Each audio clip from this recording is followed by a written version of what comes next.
श्रीराम जय राम जय जय राम. श्रीराम जय राम जय जय राम. नात्यातील गोडवा समजून घेण्यासाठी शांती ब्रह्म संत श्रेष्ठ श्री एकनाथ महाराज रचित भावार्थ रामायण जीवनामध्ये एकदा तरी आपण वाचले पाहिजे. अतिशय हृदयद्रावक असे प्रसंग नाथबाबांनी रामायणामध्ये लेखणीबद्ध केलेले आहेत. असाच एक प्रसंग घडतो.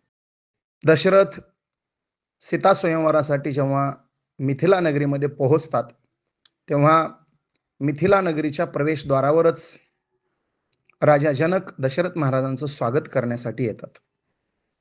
त्यावेळेला जनक दशरथाचं दर्शन घेण्याचा प्रयत्न करतात. दशरथ महाराज त्यांना वरचेवर उचलतात आणि विनंती करतात की मला तुमचं दर्शन घेऊ द्या. तेव्हा जनक महाराज म्हणतात, नाही महाराज, मी मुलीचा पिता आहे, मला तुमचं दर्शन घेऊ द्या.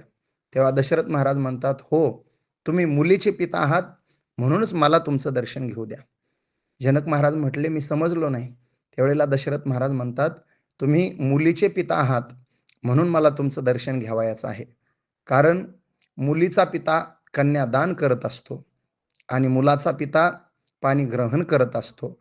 अर्थात मुलीचा पिता देणारा असतो आणि मुलाचा पिता घेणारा असतो. देणाराला आपल्याकडे दाता म्हणतात आणि घेणाराला आपल्याकडे याचक म्हणतात.